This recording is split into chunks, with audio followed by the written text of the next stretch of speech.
بسم الله الرحمن الرحيم. السلام عليكم ورحمة الله وبركاته. إن الحمد لله نحمده ونستعينه ونستغفره ونعوذ بالله من شرور أنفسنا ومن سيئات أعمالنا. من يهده الله فلا مضل له ومن يضلل فلا هادي له، وأشهد أن لا إله إلا الله وحده لا شريك له،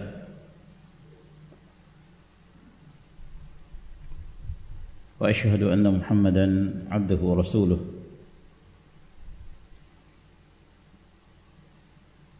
يا أيها الذين آمنوا اتقوا الله حق تقاته ولا تموتن إلا وأنتم مسلمون. يا أيها الناس اتقوا ربكم الذي خلقكم من نفس واحدة وخلق منها زوجها وبث منهما رجالا كثيرا ونساء، واتقوا الله الذي تساءلون به والأرحام إن الله كان عليكم رقيبا. يا أيها الذين آمنوا اتقوا الله وقولوا قولا سديدا يصلح لكم أعمالكم ويغفر لكم ذنوبكم، ومن يطع الله ورسوله فقد فاز فوزا عظيما. أما بعد، فإن خير الكلام كلام الله عز وجل، وخير الهدي هدي محمد صلى الله عليه وعلى آله وصحبه وسلم، وشر الأمور محدثاتها، فإن كل محدثة بدعة، وكل بدعة ضلالة، وكل ضلالة في النار.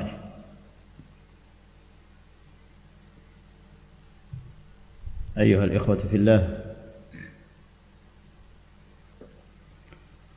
alhamdulillah kita senantiasa bersyukur atas segala limpahan rahmat dan karunia yang Allah Subhanahu wa taala berikan kepada kita, sehingga pada malam hari ini, malam yang kelima dari bulan Dzulqa'dah tahun 1442 Hijriah,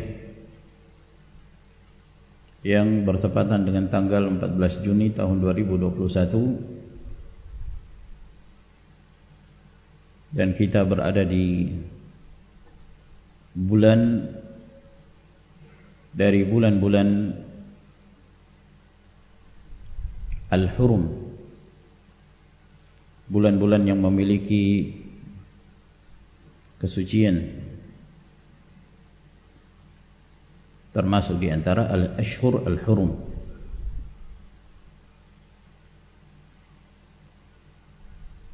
Inna iddat asy-syuhuri 'inda Allahi 12 syahran fi kitabillah yawma khalaqa as-samawati wal ard minha arba'atun hurum. Bahwa bilangan bulan yang ditetapkan di sisi Allah Subhanahu wa taala ada 12. Semenjak Allah Azza wa Jalla menciptakan langit dan bumi ini, di antaranya 4 bulan haram, yaitu bulan Dzulqa'dah, Dzulhijjah, Muharram. Ini yang bersambung, dan yang terpisah yaitu bulan Rajab. Sebagaimana kita juga berada di bulan-bulan haji, Asyhurul Hajj. Bulan Syawal, semenjak bulan Syawal, kemudian bulan Dzulqa'dah, dan 10 hari di bulan Dzulhijjah. Ini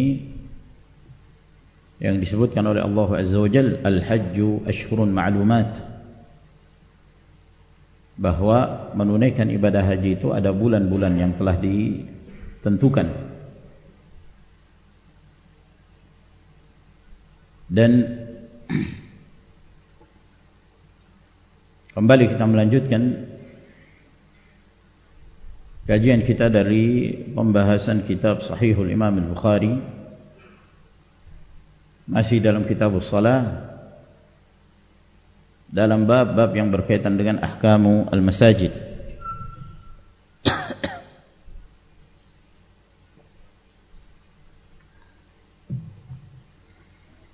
Berkata al-Imam Abu Abdullah Muhammad ibn Ismail ibn Ibrahim ibn al-Mughirah ibn Bardizbah al-Ju'fi maulahum al-Bukhari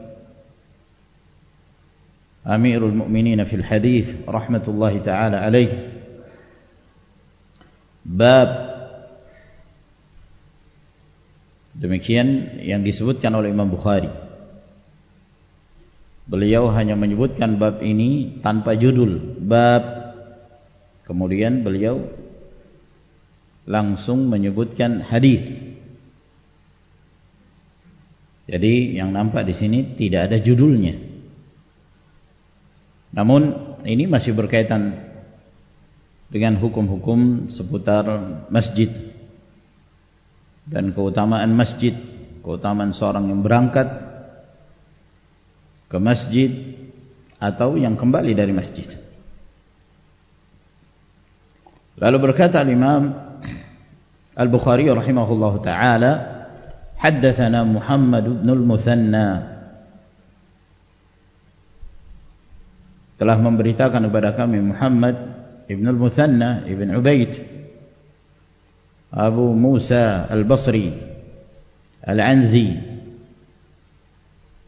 al-ma'ruf biz-Zamin. Beliau populer dengan namanya Muhammad ibn al-Muthanna. Beliau juga populer dengan kunyahnya, yaitu Abu Musa al-Basri rahimahullah. Qala haddatsana Mu'adz bin Hisham, kata beliau telah memberitakan kepada kami Mu'adz bin Hisham bin Abi Abdullah Ad-Dustuwai. Beliau juga berasal dari Basrah. Abu Abdullah, dan beliau asalnya Basrah, namun sempat tinggal beberapa lama di negeri Yaman. Kemudian setelah itu beliau kembali ke kampung halamannya, ke Basrah. Qala haddatsani abi, kata beliau telah memberitakan kepadaku ayahku. Ayah beliau Hisham bin Abi Abdullah Sambar Ad-Dustuwai Al-Hafidh,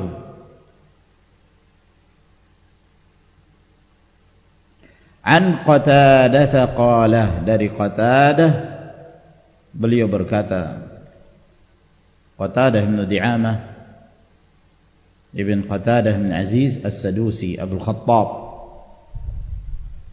beliau juga berasal dari Basrah. Qala haddatsana Anasun, kata beliau telah memberitakan kepada kami Anas bin Malik Abu Hamzah khadimur Rasul sallallahu alaihi wasallam. Beliau sahabat yang paling terakhir wafat di Basrah. Anas bin Malik, asal beliau Madinah, namun setelah wafatnya Nabi sallallahu alaihi wasallam beliau pindah ke Basrah dan menetap di sana, dan beliau wafat di sana. Usia beliau mencapai 1 abad atau mendekati 1 abad. Beliau punya banyak keturunan, lebih 100 anak. Sebagaimana Allah Subhanahu wa taala memberikan rezeki kepada beliau, barakah dari doa Rasulullah sallallahu alaihi wasallam ketika Nabi sallallahu alaihi wasallam mendoakan beliau agar diperbanyak keturunannya, diperbanyak hartanya, diberikan keberkahan. Dan Allah Azza wa Jalla mengabulkan doa Rasulnya sallallahu alaihi wasallam. Ini Anas bin Malik yang paling terakhir wafat di Basrah. Kemarin kita membahas tentang sahabat yang paling terakhir wafat secara mutlak. Siapa namanya? Abu At-Tufail, Amir bin Wathilah. Beliau sahabat yang paling terakhir wafat secara mutlak. Adapun Anas bin Malik yang paling terakhir wafat di Basrah radhiyallahu anhu. Di dalam sanad hadis ini seluruh perawi hadis mulai dari gurunya Imam Bukhari sampai Qatadah bin Di'amah As-Sadusi seluruhnya orang Basrah. Seluruhnya berasal dari Basrah. Mu'adz bin Hisham walaupun beliau sempat tinggal di negeri Yaman, tapi asal beliau Basrah dan beliau kembali ke Basrah. Anas bin Malik meskipun asal beliau Madinah, namun beliau pada akhirnya menetap di Basrah dan wafat di sana. Jadi sanadnya Basriyun. Dan di dalam hadis ini juga terdapat riwayat anak kepada ayahnya. Mu'adz bin Hisham meriwayatkan hadis dari ayahnya. Ini memberi faedah kepada kita bagaimana kondisi rumah tangga kaum salaf. Ya, di antara mereka ada yang turun-temurun ahlul hadis, para muhaddits, para pemelihara hadis-hadis Rasulullah sallallahu alaihi wasallam. Itu kesibukan mereka. Ya. Ada di antara mereka ada yang meriwayatkan dari ayahnya, dari kakeknya. Itu banyak. Yang menunjukkan bahwa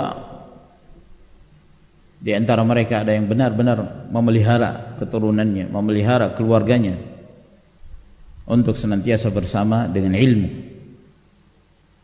Ilmu yang mengangkat kedudukan dan derajat mereka. Tatkala mereka memelihara hadis-hadis Rasulullah sallallahu alaihi wasallam. Orang-orang yang kaya raya pada masa itu tidak disebut. Tidak disebut. Kecuali di antara mereka ada yang dikenal dengan keutamaannya, dengan ilmunya. Berbeda halnya dengan para ulama. Meskipun mereka dari kalangan fuqara, mereka tidak memiliki harta, namun nama mereka senantiasa disebut dan dipuji, didoakan. Nama mereka disebut, didoakan, rahimahullah, rahimahullah, ghafarallahu lahu, radhiyallahu anhu, didoakan.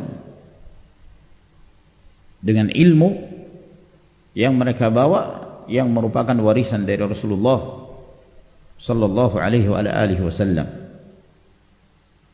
Sebagaimana Allah Azza wa Jalla mengangkat dan memuliakan Rasulnya sallallahu alaihi wasallam, maka siapa yang membawa bahagian dari sunnah Nabi alaihi salatu wassalam, maka Allah Azza wa Jalla mengangkat kedudukannya. Meskipun di antara mereka tidak dikenal memiliki harta. Bahkan seorang yang menuntut ilmu hadis pada masa itu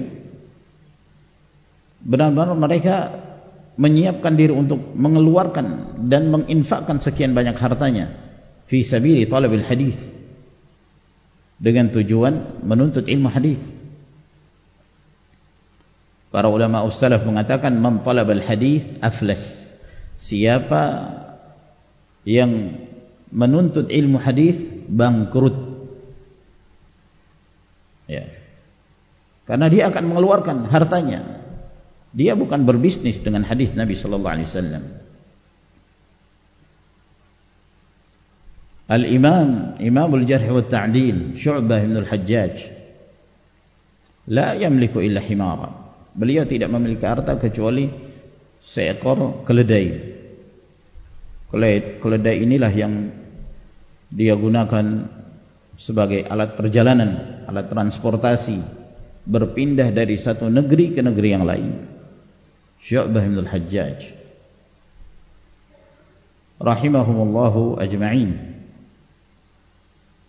Kata Qatadah telah memberitakan kepada kami Anas, anna rajulaini min ashabin Nabi sallallahu alaihi wa alihi wasallam, bahwa ada dua lelaki yang mereka dari sahabat Rasul sallallahu alaihi wasallam, kharaja min indin Nabi sallallahu alaihi wasallam, mereka berdua keluar dari sisi Nabi sallallahu alaihi wasallam, fi lailatin muzlimatin, di malam yang gelap, di malam yang gelap gulita.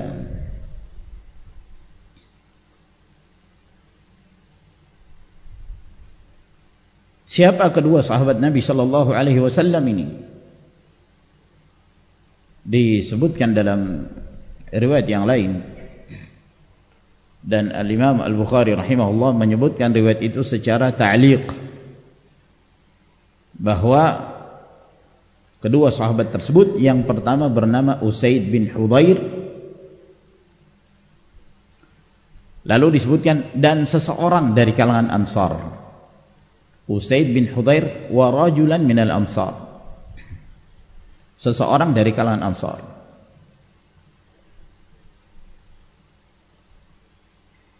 Dalam riwayat yang lain dari Hammad, dari Thabit, dari Anas, beliau menyebutkan bahwa kedua sahabat yang berada di sisi Nabi sallallahu alaihi wasallam ketika itu adalah Usaid bin Hudhair dan Abbad bin Bishr.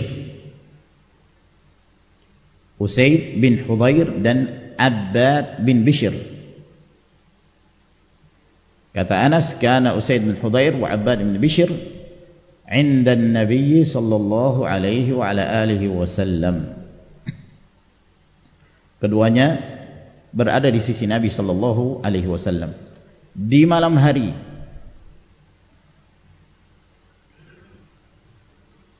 Wa ma'ahuma mithlul misbahain yudhi'ani baina aydihima. Jadi setelah mereka berada di sisi Nabi sallallahu alaihi wasallam, mereka pun pulang, mereka keluar, meninggalkan Rasulullah alaihi salatu wasallam, masing-masing ingin kembali ke rumahnya di malam yang gelap. Pada masa itu belum ada penerangan seperti yang kita ketahui sekarang ini. Tidak ada PLN.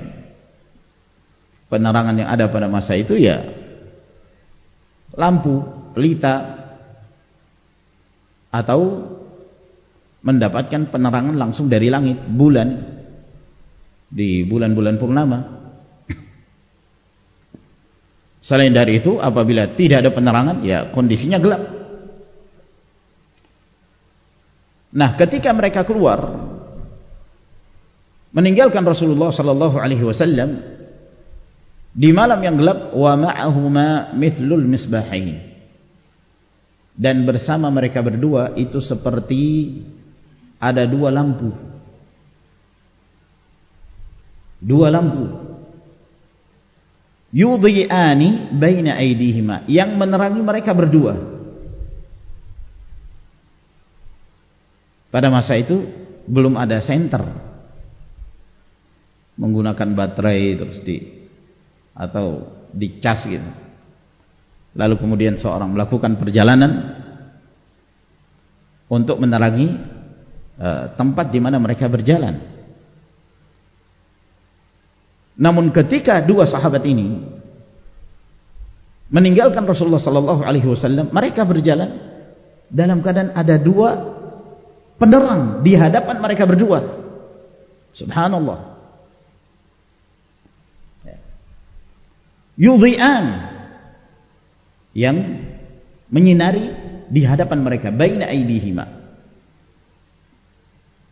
Dan ini karamah, ya, termasuk di antara bentuk karamah yang Allah Subhanahu wa taala berikan kepada keduanya. Allah Azza wa Jalla menciptakan cahaya yang kemudian cahaya ini berada di hadapan kedua sahabat ini pada saat mereka kembali menuju ke rumah masing-masing. Jadi perjalanannya itu terang gitu, subhanallah. Ini yang disebut karamah, sesuatu yang min khawariqil adah, sesuatu yang di luar kebiasaan yang Allah Subhanahu wa taala kehendaki bagi siapa yang Allah kehendaki dari hamba-hambanya. Sesuatu yang terjadi di luar kebiasaan itu bermacam-macam. Apabila dialami oleh para nabi dan rasul, itu disebut ayat. Sebagian menyebutnya mukjizat. Mukjizat. Nabi Allah Ibrahim alaihissalam dilempar oleh kaumnya ke dalam api, dan Allah Azza wa Jalla menjadikan api itu dingin dan tidak membakar Nabi Allah Ibrahim. Itu disebut ayatun. Sebagian menyebutnya mukjizat. Namun ungkapan yang disebutkan di dalam nas-nas itu disebut ayat. Ayatun min ayatillah, di antara tanda-tanda kebesaran dan kekuasaan Allah Subhanahu wa taala. Pernah terlihat bulan terbelah menjadi dua di masa Nabi sallallahu alaihi wasallam. Ayatun min ayatillah. Mengalirnya air dari jari jemari Nabi sallallahu alaihi wasallam, dan banyak lagi dari tanda-tanda kenabian Rasulullah sallallahu alaihi wasallam atau para nabi dan rasul sebelumnya. Apabila dilakukan oleh orang-orang yang bekerja sama dengan para syaitan dari kalangan jin, maka itu sihir. Dan apabila sesuatu itu dialami oleh salah seorang hamba di antara hamba-hamba Allah Subhanahu wa taala yang salihin, yang mereka bukan dari kalangan para nabi dan rasul, maka itu disebut karamah.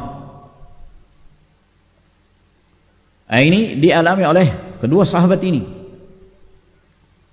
Mereka berjalan, asalnya kondisi jalanan itu gelap, namun Allah Subhanahu wa taala menciptakan cahaya sehingga mereka berjalan, cahaya itu menerangi perjalanan mereka.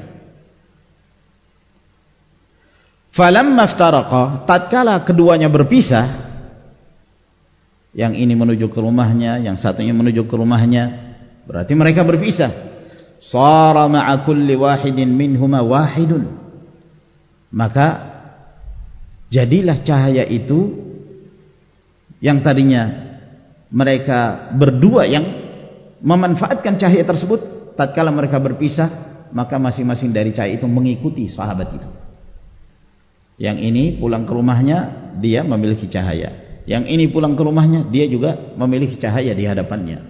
Hatta ata ahlahu, hingga dia mendatangi keluarganya, sampai ke rumahnya. Lalu kemudian cahaya itu pun hilang.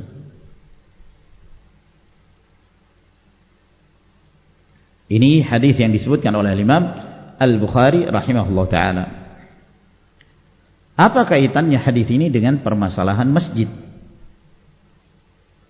Karena hadis ini tidak menyebutkan tentang masalah masjid. Disebutkan bahwa kedua sahabat ini tadinya berada di sisi Nabi sallallahu alaihi wasallam, setelah itu mereka keluar kembali ke rumahnya, lalu bersama mereka ada cahaya di hadapan mereka yang menerangi perjalanan mereka. Diterangkan oleh Al-Hafidh Ibn Hajar rahimahullah, kata beliau, wa amma wajhu ta'alluqihi bi abwabil masajid famin jihati anna ar-rajulaini ta'akhkhara ma'an nabi sallallahu alaihi wasallam fil masjid fi tilka al-lailati al-mudhlimah liintidhari salati al-isya ma'ahu. sisi kaitan hadis ini dengan bab-bab yang berkaitan tentang permasalahan hukum masjid itu dari sisi bahwa kedua sahabat ini mereka terlambat bersama Nabi sallallahu alaihi wasallam di masjid pada malam itu, malam yang gelap, karena mereka menanti salat Isya bersama Rasulullah sallallahu alaihi wasallam. Kita ketahui bahwa Nabi sallallahu alaihi wasallam terkadang beliau mengakhirkan pelaksanaan salatul Isya, karena salatul Isya semakin diakhirkan semakin afdal. Berbeda halnya dengan waktu-waktu salat yang lain. Sehingga terkadang Nabi sallallahu alaihi wasallam melihat bahwa para sahabat mereka siap untuk mengakhirkan salatul Isya, mereka lambat datangnya, akhirnya diakhirkan. Sehingga terkadang mereka mengerjakan salatul Isya itu agak terlambat, ya, mengarah kepada pertengahan malam. Nah, para sahabat ini menanti, dan sebagaimana kita sebutkan bahwa mereka di malam hari untuk berangkat mengerjakan salatul Isya, demikian pula salat Al-Fajr, salat subuh, itu mereka berjalan di kegelapan malam. Ya. Kalau waktu maghrib mungkin masih terlihat, masih ada sisa cahaya matahari. Tapi kalau waktu Isya, matahari telah berlalu seluruh cahayanya, gelap. Kalau antum, mungkin di antara antum ada yang pernah tinggal di perkampungan, ya, apalagi di sebagian kampung itu belum ada penerangan dari PLN dan yang lainnya, itu mengandalkan penyinaran dari langit, sinar bulan. Kalau tidak ada ya berarti gelap. Saya pernah berada di satu kampung yang jauh pedalaman, belum ada PLN, ya, jadi penerangan mereka ya pelita atau lampu yang ada jenis lampu dahulu itu yang di apa,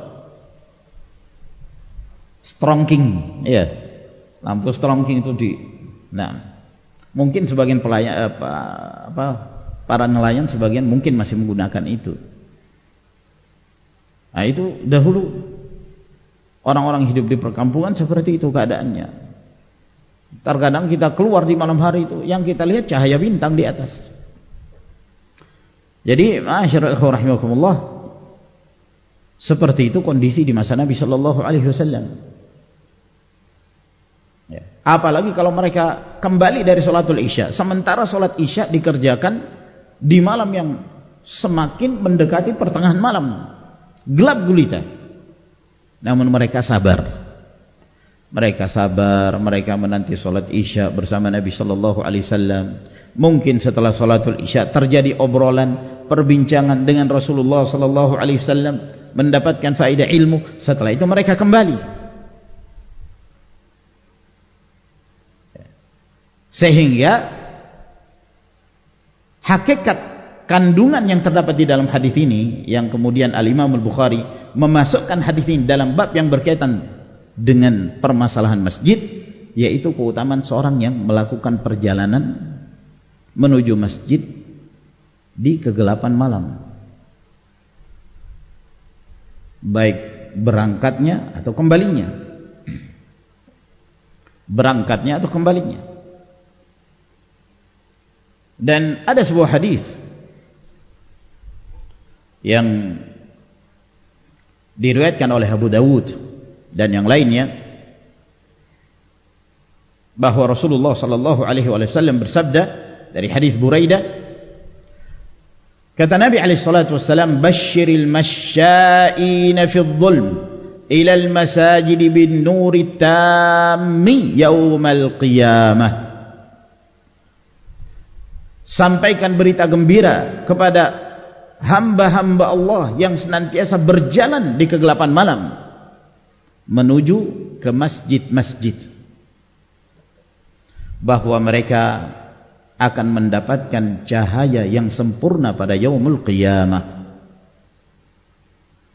Sampaikan berita gembira kepada mereka yang senantiasa berjalan di kegelapan malam menuju ke masjid, bahwa mereka akan meraih cahaya yang sempurna pada yaumul qiyamah.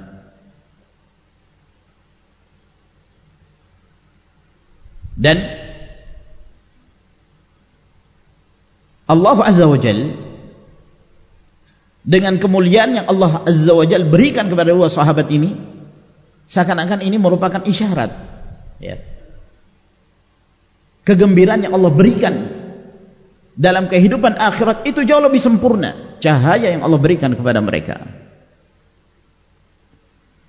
dengan kesabaran mereka beribadah kepada Allah, mendatangi masjid Allah Azza wa Jalla meskipun di kegelapan malam, mereka tetap dengan penuh kesabaran datang ke masjid, mengerjakan salat, lalu kemudian mereka kembali ke rumah mereka. Mereka tidak datang ke masjid melainkan semata-mata untuk beribadah kepada Allah Tabaraka wa Ta'ala. Ini kemuliaan. Maka Allah Subhanahu wa Ta'ala menampakkan sebahagian dari kekuasaannya, kemuliaannya yang Allah berikan kepada dua sahabat ini, sehingga mereka mendapatkan sebagian kecil dari berita gembira itu berupa cahaya yang menerangi mereka dalam perjalanan mereka kembali ke rumah mereka. Seakan-akan itu tanda bahwa mereka akan meraih cahaya yang sempurna nanti pada yaumul qiyamah.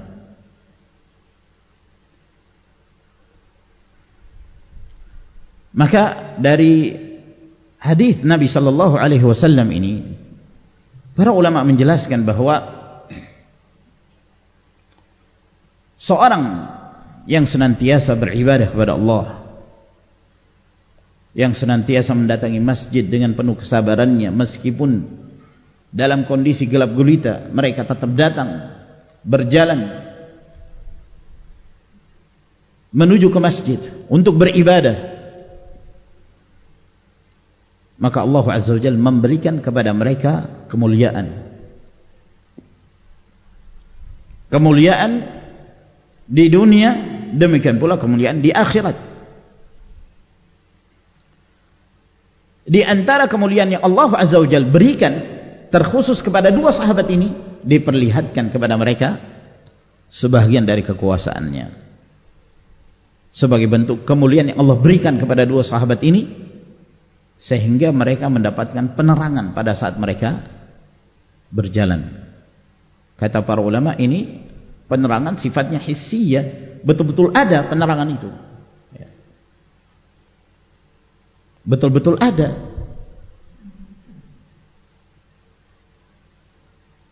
Kalau seorang sekarang ini dia berjalan, kemudian kita melihat dari kejauhan, Masya Allah si fulan berjalan, ada cahaya di depannya, kita heran enggak? Enggak heran kan? Karena sekarang banyak senter, ya. Tiba-tiba lampu mati misalnya, tapi wajah saya bercahaya ketika ngisi ta'lim. Heran enggak? Tidak mengherankan, ada cahaya dari alat, ya, dari jihaz, dari tablet. Kadang-kadang mati lampu, tiba-tiba sini muncul cahaya, itu muncul cahaya. Mengherankan enggak? Tidak mengherankan, punya HP kan.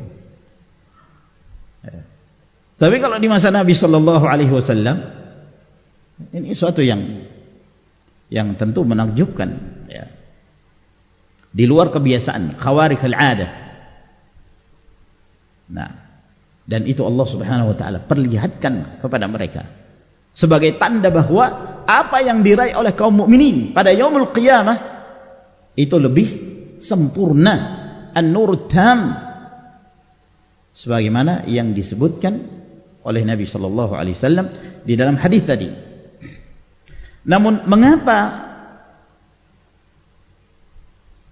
Al-Imam Al-Bukhari tidak menyebutkan hadis itu di dalam sahihnya? Kenapa beliau tidak menyebutkan hadis Basyiril Masya'in fi dhulm ila al-masajid bin nuri tam yaumil qiyamah. Sampaikan berita gembira pada orang-orang yang senantiasa berjalan menuju masjid di kegelapan malam, mereka akan meraih cahaya yang sempurna pada hari kiamat. Mengapa Al-Imam Al-Bukhari tidak menyebutkan hadis ini dalam sahihnya? Kata para ulama, karena hadis ini tidak memenuhi syarat untuk dimasukkan ke dalam sahih Al-Bukhari. Karena hadis-hadis yang dimasukkan oleh Imam Al-Bukhari di dalam kitab sahihnya itu sudah melewati pengawasan yang demikian ketat. Tidak setiap hadis yang sahih beliau masukkan. Ya. Ada hadis yang mungkin perawinya tidak memenuhi standar persyaratan sahih menurut Al-Imam Al-Bukhari, maka beliau tidak menyebutkan dalam hadisnya, dalam kitabnya. Jadi sebagaimana yang diterangkan oleh Al-Hafidz Ibn Hajar bahwa Al-Imam Al-Bukhari tidak menyebutkan hadis Basyirin Masya'in karena tidak memenuhi standar untuk dimasukkan oleh Imam Al-Bukhari dalam kitab sahihnya. Dan beliau mencukupkan dengan menyebutkan hadis dua sahabat ini yang diberi cahaya oleh Allah Subhanahu wa taala.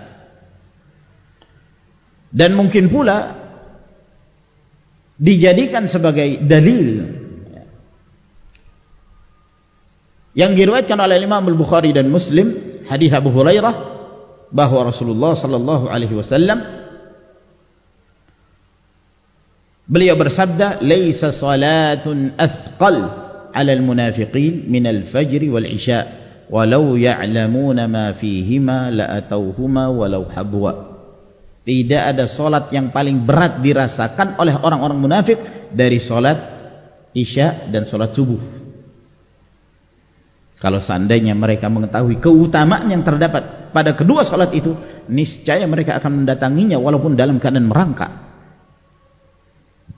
Namun mereka tidak beriman, munafik. Ya. Kalau seandainya mereka mengetahui keutamaan salat Isya dan salat subuh, orang yang mendatangi masjid untuk menegakkan kedua salat ini, niscaya mereka akan mendatanginya walaupun dalam keadaan merangkak. Karena cahaya yang Allah Azza wa Jalla berikan kepada mereka sempurna pada yaumul qiyamah. Namun karena mereka munafik, maka mereka merasa berat. Berat. Karena status salatnya orang-orang munafik, tujuan mereka menegakkan salat bukan karena iman, tapi karena ingin dilihat oleh orang. Wala ya'tuna as-salata illa wa hum kusala. Mereka tidak mendatangi salat melainkan dalam keadaan mereka malas. Dan itu pun yura'unan nas, memang untuk diperlihatkan kepada manusia, bukan karena keimanan. Jadi mereka salat, namun salat karena riya, salat karena ingin menampakkan kami juga muslim, kami juga mukmin, namun di dalam hati mereka terdapat kekufuran. Sehingga salat yang kondisinya seperti salat Isya, salat subuh, itu paling berat bagi mereka. Tidak berangkat sholat, entar ketahuan, tersingkap bahwa mereka ini memang benar-benar munafik. Ya.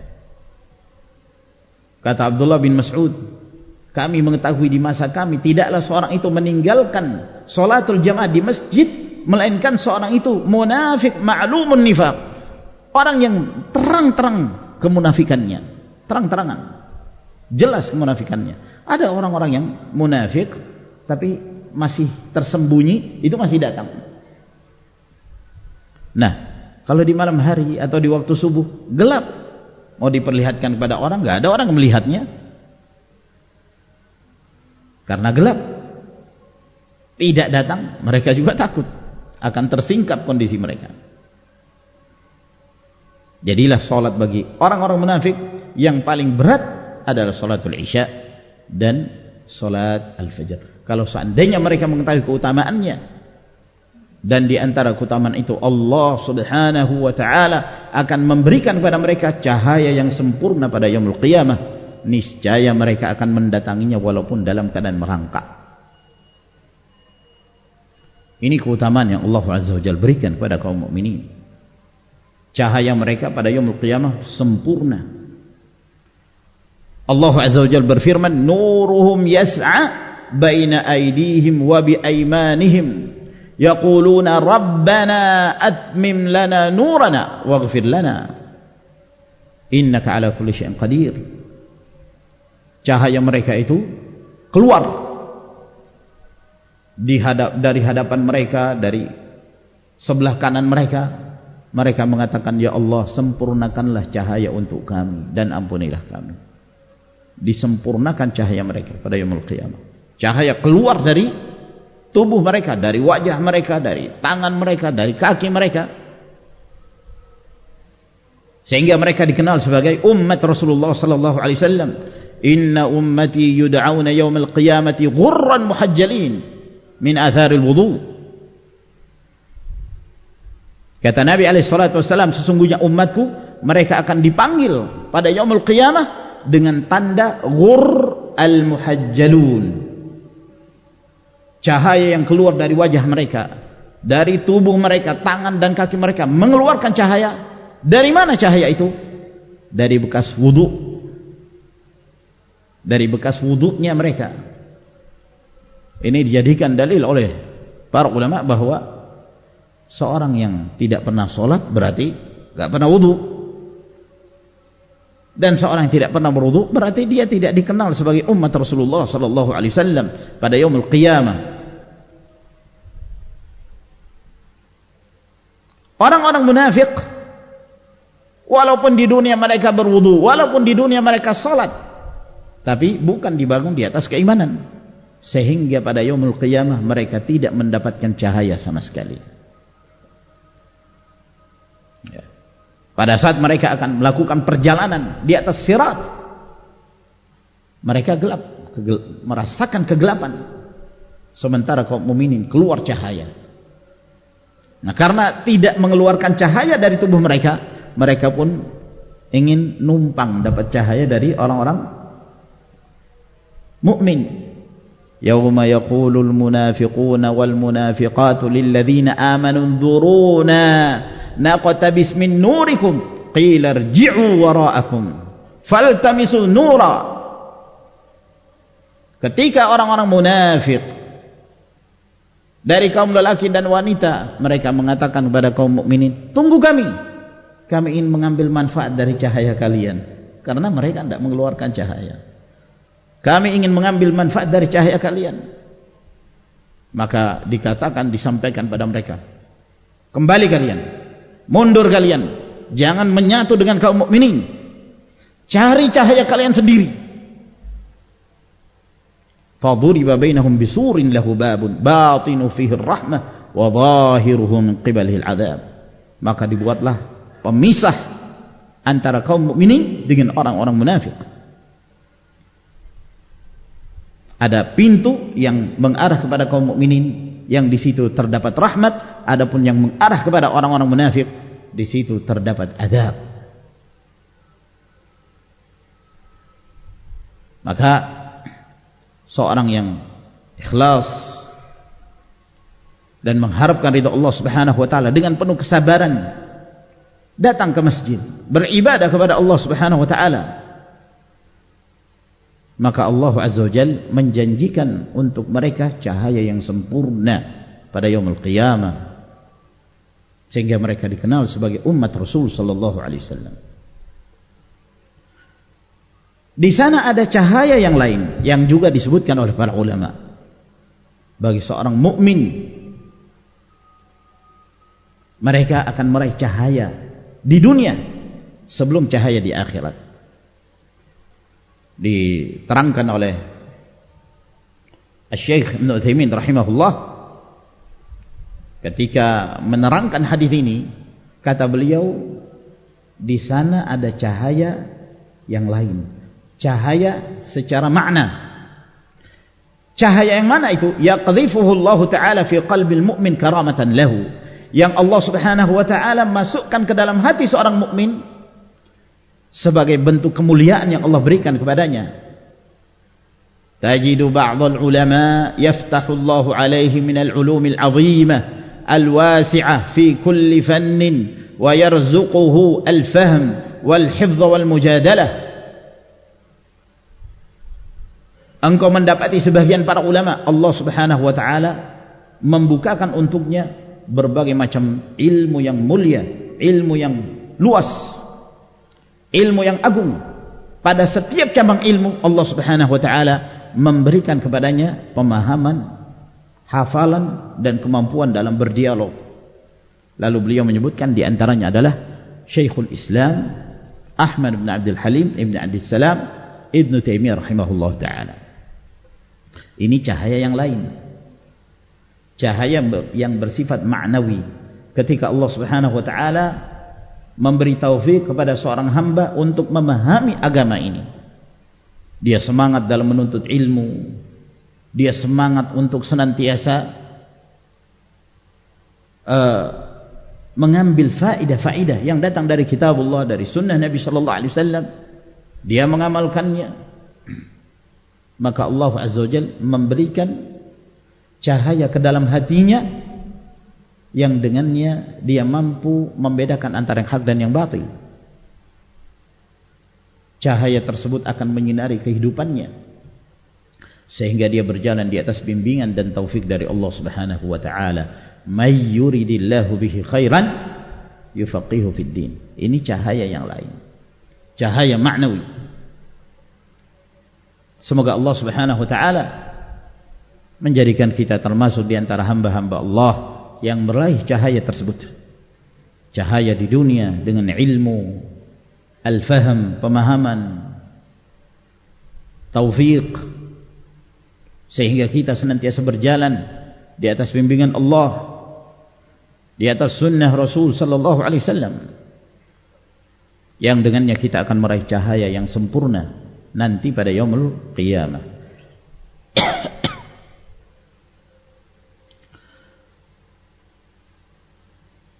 Dalam hadis ini dijadikan dalil oleh para ulama bolehnya seseorang berangkat atau kembali dari masjid dengan menggunakan cahaya.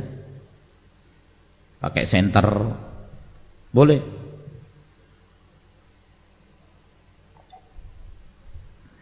Atau seorang misalnya memakai motor, cahaya di depannya, itu diperbolehkan. Namun sebagian para ulama salaf mereka lebih menyukai berjalan menuju ke masjid untuk melaksanakan sholatul isya dan sholat subuh tanpa cahaya di kegelapan malam. Karena mereka memahami dari hadis yang kita sebutkan tadi, hadis Buraidah, basyiril masya'in fi dhulm ila al-masajid, sampaikan berita gembira kepada orang-orang yang berjalan di kegelapan malam menuju ke masjid. Sehingga mereka lebih memilih berangkat ke masjid tanpa cahaya, walaupun mungkin mereka mampu membawa pelita, ya. Diriwayatkan dari Sa'id bin al-Musayyab rahimahullah bahwa beliau mengatakan pada satu kaum, ada sekumpulan orang yang mereka berjalan ke masjid sambil membawa cahaya gitu. Kata Sa'id bin al-Musayyab rahimahullah, "Dawullah khairun min dawikum." Cahaya dari Allah itu lebih baik dari cahaya kalian. Cahaya dari Allah lebih baik dari cahaya kalian. Artinya kalau berjalan di kegelapan, diharapkan dengan hal tersebut Allah Subhanahu wa taala memberikan kepadanya cahaya pada yaumul qiyamah.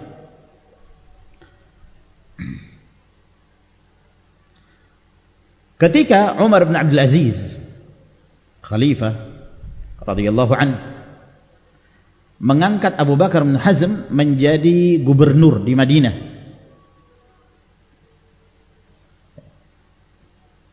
maka Abu Bakar bin Hazm mengirim surat kepada Umar bin Abdul Aziz untuk meminta syama' yakni semacam lilin, meminta dikirimkan lilin yang ini akan dimanfaatkan oleh para penguasa pada masa itu, sehingga ketika mereka berjalan ke masjid, mereka berjalan ada cahaya gitu yang menerangi perjalanan mereka. Maka Umar bin Abdul Aziz membalas surat tersebut dan menegurnya dan memerintahkan agar mereka melakukan seperti apa yang mereka lakukan sebelumnya, berjalan ke masjid tanpa cahaya di kegelapan malam, dan itu lebih baik dalam pandangan Umar radhiyallahu anhu. Ibrahim bin Yazid an-Nakhai rahimahullah, kata beliau, kanu yarawna anna al-mashya fi al-lailati adh-dhalma ila as-salati mujibah. Mereka, para ulama salaf, memandang bahwa berjalan di kegelapan malam menuju salat mujibah, yaitu menyebabkan seseorang meraih ampunan dari Allah Subhanahu wa ta'ala. Ada pula riwayat yang disebutkan dari Al-Hasan Al-Basri,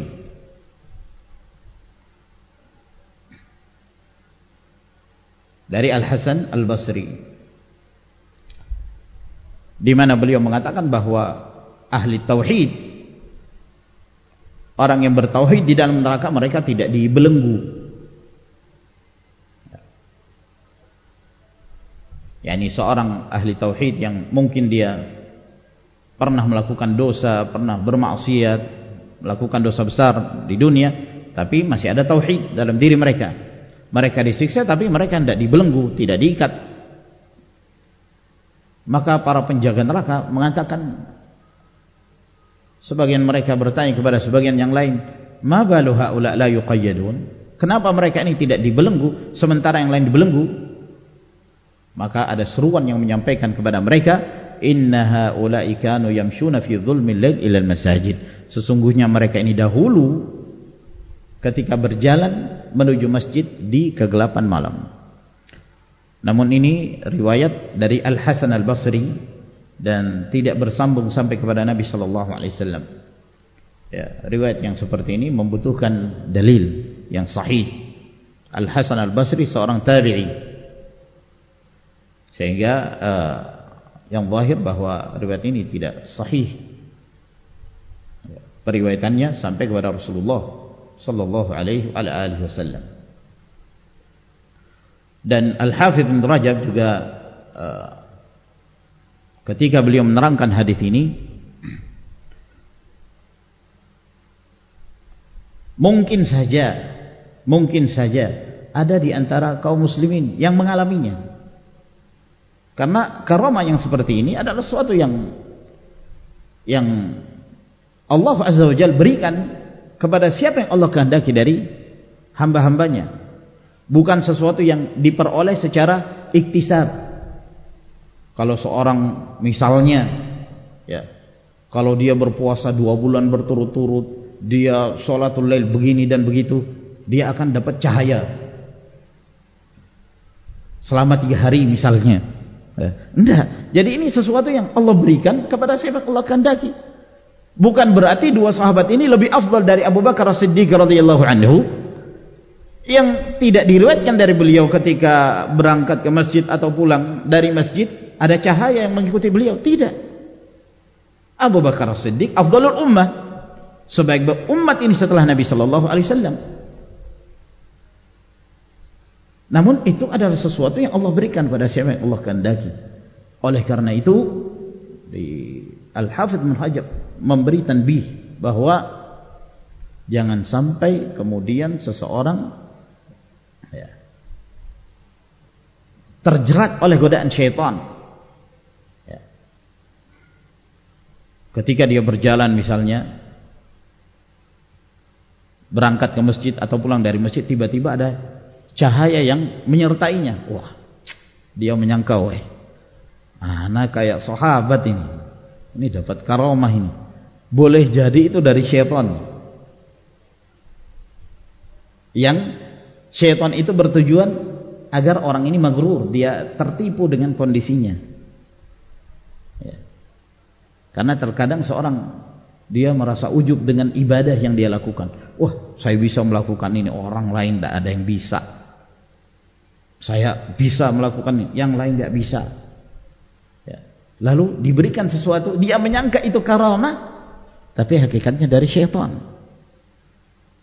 Kalau seorang yang hatinya senantiasa terpaut bersama Allah Subhanahu wa taala, bertawakal hanya kepada Allah, dia memahami itu. Sehingga dia menyadari dia tidak tertipu dengan syaitan. Tapi kalau seorang yang dia ujub dengan amalannya, dia ujub dengan ibadahnya, akhirnya dia menyangka bahwa itu dari karamah yang Allah berikan, namun pada hakikatnya itu dari syaitan. Sehingga hendaknya seorang berhati-hati. Berhati-hati, jangan sampai kemudian ada sesuatu yang Allah berikan pada seorang hamba berupa karamah, ya, lalu kemudian justru menyebabkan dia lalai. Oleh karena itu Allah Azza wa Jalla tatkala memberikan kemuliaan dan memberikan kerajaan yang Allah tidak berikan kepada siapapun setelahnya, Nabiullah Sulaiman alaihissalam diberi kemuliaan oleh Allah, diberi kekuasaan, beliau tidak ujub dengan apa yang Allah berikan kepadanya. Beliau mengatakan, hadza min fadli rabbi liyabluwani aashkuru am akfur. Ini adalah keutamaan yang Allah berikan kepadaku. Allah Azza wa Jalla menguji aku, apakah aku termasuk di antara hamba yang bersyukur atau hamba yang kufur. Saya kira ini ma'asyiral ikhwah rahimakumullah yang kita terangkan pada pertemuan kita di malam hari ini, semoga memberi manfaat. Wa akhiru da'wana alhamdulillahirabbil alamin. وصلى الله على نبينا محمد وعلى آله وصحبه وسلم تسليما كثيرا. والسلام عليكم ورحمة الله وبركاته.